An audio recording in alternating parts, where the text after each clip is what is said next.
तो मेरे प्यारे बच्चों, नेक्स्ट क्वेश्चन हमारे पास में क्वेश्चन नंबर 135 है। क्वेश्चन में गिवन है कंसिडर अ होलो स्फेयर, है ना। तो यहाँ पर होलो स्फेयर, जब कभी हमें इस टाइप का बॉडी गिवन हो तो उसका मोमेंट ऑफ इनर्शिया आपको पता होना चाहिए। Rolling with with velocities as shown. तो हमारे पास में ए बी सी 3 केस यहाँ पर है और वो स्लिप कर रही है, मतलब वहाँ पर प्योर रोलिंग नहीं हो, उनका ट्रांसलेटरी वेलोसिटी और रोटेशनल एंगुलर वेलोसिटी में कुछ डिफरेंस है।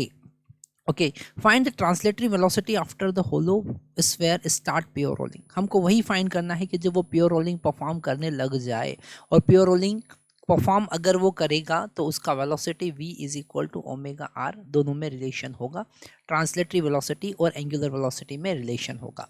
ओके, अभी यहाँ नहीं है। अगर हम यहाँ पर ट्रांसलेटरी वेलोसिटी देखें तो v नॉट, और एंगुलर वेलोसिटी देखें तो omega naught is equal to v naught divided by 2r है। मतलब यहाँ पर ओमेगा जो है, ट्रांसलेटरी वेलोसिटी ज़्यादा है ओमेगा नॉट आर से, क्योंकि वो v नॉट बाई 2r है, मतलब वो कम है। मतलब ट्रांसलेटरी वेलोसिटी ज़्यादा है और जो रोटेशनल मोशन के कारण वेलोसिटी मिल रहा है वो कम है ना। तो यहाँ पर फ्रिक्शन जो है इसकी ट्रांसलेटरी वेलोसिटी को डिक्रीज करेगा। फ्रिक्शन जो है उसकी वेलोसिटी को क्या करेगा, डिक्रीज करेगा, और इसलिए फ्रिक्शन पीछे की तरफ लगेगा।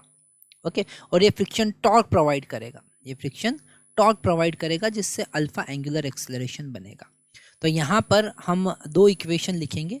अगर हम लिखें फोर्स के लिए फॉर लीनियर मोशन, अगर हम लीनियर मोशन की बात करें फॉर लीनियर मोशन, ठीक है, तो हम लिख सकते हैं फोर्स इनटू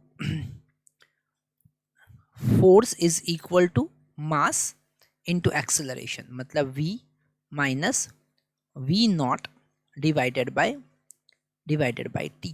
ओके, मान लेते हैं t टाइम के बाद में वो प्योर रोलिंग परफॉर्म करना लग जाता है। अब यहाँ पर ये बात ध्यान रखना है कि ये जो फ्रिक्शन है वो रिटार्डिंग है। ओके, मतलब ये उसकी स्पीड को डिक्रीज कर रहा है, मतलब ये नेगेटिव है। तो हम यहाँ पर minus F into T is equal to M V minus V naught लिख सकते हैं।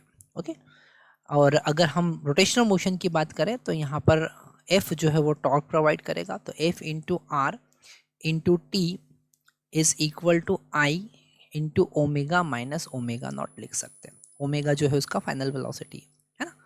ये शायद आपको अच्छे से समझ में आया होगा, क्योंकि यहाँ पर हमने अल्फा का वैल्यू डायरेक्टली पुट कर दिया। दोनों का रेशियो लेंगे तो यहाँ पर m से m हम कैंसिल कर सकते हैं, सॉरी m यहाँ पर अभी हम इसका वैल्यू पुट करेंगे i का, जो कि होगा 2/3 mr²। ओके, m से m यहाँ पर कैंसिल करेंगे, ft से ft भी कैंसिल करेंगे, और एक r से एक r यहाँ पर हम कैंसिल कर देंगे। तो हमको यहाँ पर ऊपर मिला -1 और नीचे मिला हमको r यहाँ पर कैंसिल हुआ तो यहाँ पर -1 हमको मिलता है। ओके, न्यूमरेटर में हमको v माइनस वी नॉट मिल रहा है, और यहाँ पर इस 3/2 हम लिख सकते हैं। ओके, और यहाँ पर आ गया r, ओमेगा को हम लिखेंगे v/r।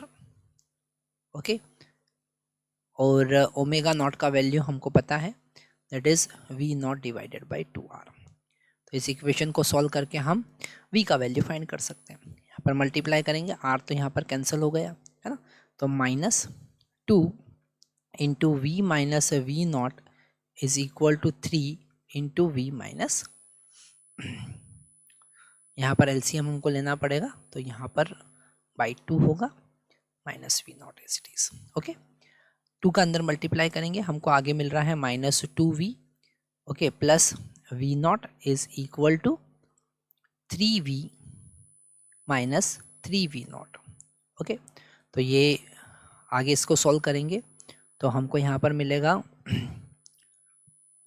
-5v is equal to -4v naught. तो v का वैल्यू हमको मिला 4v not divided by 5। Okay, और यही हमें फाइंड करना था। ओके, सेम कॉन्सेप्ट हम b और c के लिए भी लगाकर सॉल्व कर सकते हैं। Thank you very much.